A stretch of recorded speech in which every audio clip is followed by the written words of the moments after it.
मुझे पता है आपको दिक्कत हो रही है इलेक्ट्रिसिटी के न्यूमेरिकल्स को सॉल्व करने में, और दिक्कत हो रही है ये पता करने में कि रेजिस्टेंस कब सीरीज में और कब पैरेलल में होता है।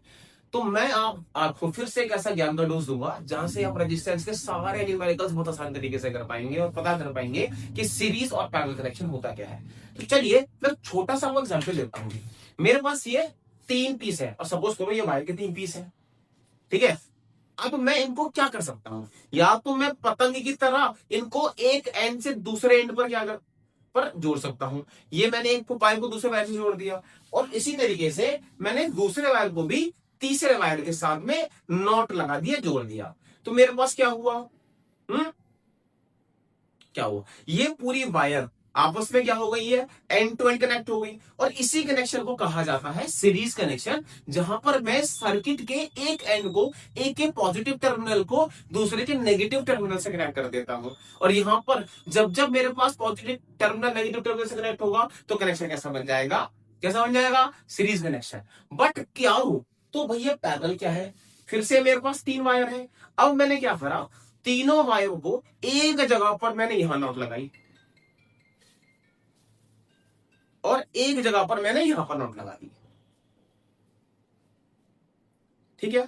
ओके, अब ये देखो, ये तीनों वायर का कनेक्शन कैसा हो गया, कुछ ऐसा हो गया, है ना। तो यही कनेक्शन को मैं कहता हूं पैरेलल कनेक्शन, जहां पर मैं एक के नहीं, तीनों के पॉजिटिव वायर को सेम वायर से और तीनों के नेगेटिव टर्मिनल को सेम वायर से कनेक्ट करने वाला हूं। तो यही तो सीखना है हमको। अब ये एग्जांपल देखो, यहां पर मैंने एक लिया, एक रेजिस्टेंस लिया R1, ये इसका पॉजिटिव टर्मिनल, ये इसका नेगेटिव टर्मिनल।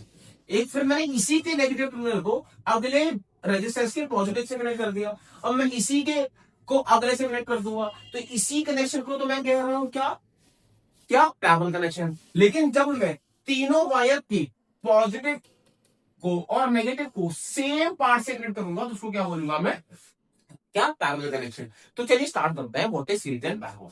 आप समझिएगा कि सीरीज में कुछ चीजें हमको याद रखनी पड़ेगी। कि वो है पहला, कि सीरीज कनेक्शन में रेजिस्टेंस के अंदर करंट हमेशा कांस्टेंट होता है। करंट कैसा पाया जाएगा, कांस्टेंट पाया जाएगा, बट पोटेंशियल डिफरेंस की वैल्यू वेरी करती है। हाँ ठीक है, यानी कि अगर तेरे पास ये पोटेंशियल डिफरेंस जा रहा है पॉजिटिव इधर, तो करंट हमेशा पॉजिटिव से नेगेटिव जाता है, हमको पता है। रेजिस्टेंस R3 पे पोटेंशियल हो जाएगा V3, R2 में हो जाएगा V2, और R1 में हो जाएगा V1। तो नेट पोटेंशियल की वैल्यू गई थी V1 plus V2 plus V3। अच्छा ठीक है, तो according to Ohm's law V होता है IR, T हो जाएगा I into R1 plus I into R2 plus I into R3। Similarly अगर मैं उस तरफ से I कॉमन ले लेता हूं तो it will be R1 plus R2 plus R3, तो आई साइन कट गया। तो रेजिस्टेंस सीरीज में हमेशा अलजेब्रिकली हम लोग बहुत आसानी से ऐड कर सकते हैं।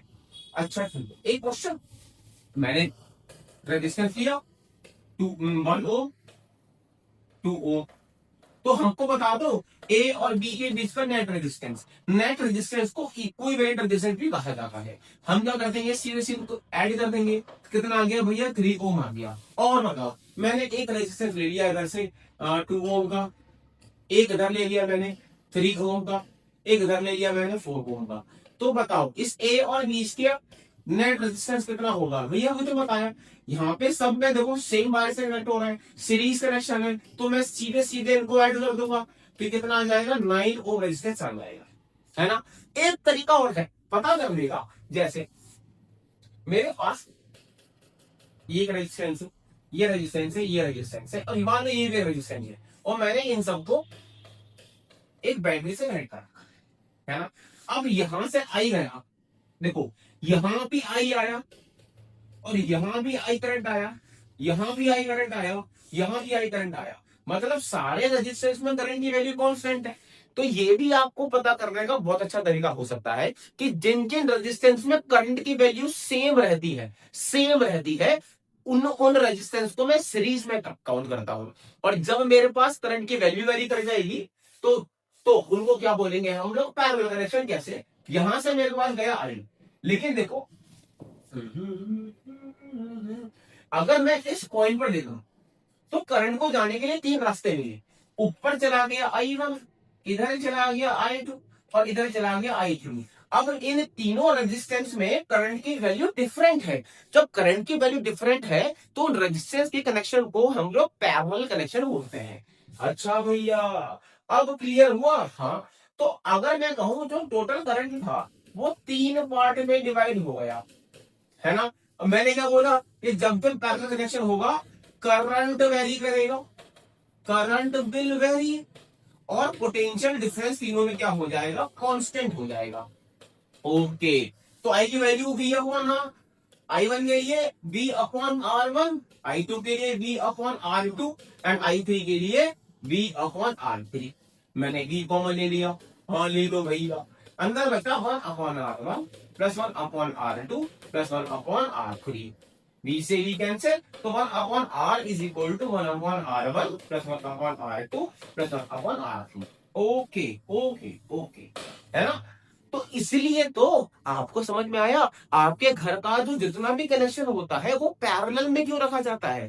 पैरेलल में अगर मैं कनेक्शन रखूंगा तो सारे इलेक्ट्रिकल अप्लायंसेस में मुझको बराबर पोटेंशियल डिफरेंस देखने के लिए मिलेगा और करंट की वैल्यू डिवाइड हो जाएगी। लेकिन अगर मैं घर का कनेक्शन सीरीज में कर दूंगा, सीरीज में करने का नुकसान तो है ना कि अगर मेरे पास ये वाला रेजिस्टेंस खराब हो गया तो आगे करंट फ्लो ही नहीं करेगा, यानी कि एक अप्लायंस के खराब होने से आगे का पूरा सर्किट ब्रेक हो जाएगा और हमको क्या देखने के लिए मिलेगा, फॉल्ट देखने के लिए मिलेगा। इसलिए घर का सर्किट का कनेक्शन कैसे लिया जाता है, पैरेलल कनेक्शन लिया जाता है। एक दो क्वेश्चन करके देखते हैं। ये देखो, पहले केस में हम सबको सब में हमको क्या निकालना है, इक्विवेलेंट रेजिस्टेंस निकालना है। तो पहले कनेक्शन सब में कट की वैल्यू सेम हो जाएगी। तो पहले केस के लिए इक्विवेलेंट क्या हो जाएगा, 1 प्लस 2 प्लस 3 यानी 6 ओम। हाँ भैया ठीक है। सेकेंड में हमको समझ में आता है कि it is a parallel connection, तो मैं 1 अपॉन 1 प्लस 1 अपॉन 2 मैं 1 अपॉन 3 कर सकता हूँ। एलसीएम लूंगा 6 आएगा, it will be 6 plus 3 plus 2 that is 11 upon 6 ओम। तो अगर मैं इनको इक्वल में कर दूंगा तो कितना आ जाएगा, 6 upon 11 ohm is my net resistance. But what about this third case, यहाँ पे देखो, अगर मैं इधर से करंट आई लेके जाऊंगा तो देयर विल बी टू पास, यहाँ पे चला गया I1, यहाँ पे चला गया I2, यानी करंट डिवाइड हो रहा है दो पार्ट में। जब करंट दो पार्ट में डिवाइड हो रहा है तो कनेक्शन कैसा है, पैरेलल। बट इन दोनों में ऊपर वाले दोनों रेजिस्टेंस में current is I1, current is constant, तो ऊपर दोनों वाले क्या बन गए, सीरीज में। तो मैं इस डायग्राम को रीड्रॉ करूंगा ऐसा करके, ऊपर वालों में जोड़ूंगा 1 प्लस 2 कितना हो गया 3 और नीचे भी कितना हो गया 3। अब दोनों स्टार्टिंग में इस सीरीज में थे, इनका इक्विवेलेंट रेजिस्टेंस 3 आ गया। अब मैं इन दोनों में देखूंगा तो दोनों पैरेलल पे है, तो यहाँ का मैं इक्विवेलेंट रेजिस्टेंस कर सकता हूँ, दैट इज 2 अपॉन 3, यानी यहाँ का R इक्विवेलेंट कितना आ जाएगा, रिवर्स करके 3 अपॉन 2, है ना। तो इस तरीके से हम बड़ी आसान तरीके से पता कर सकते हैं कि रेजिस्टेंस कब सीरीज में है और कब पैरेलल में है। एक क्वेश्चन और देखो इंटरेस्टिंग सा, है ना।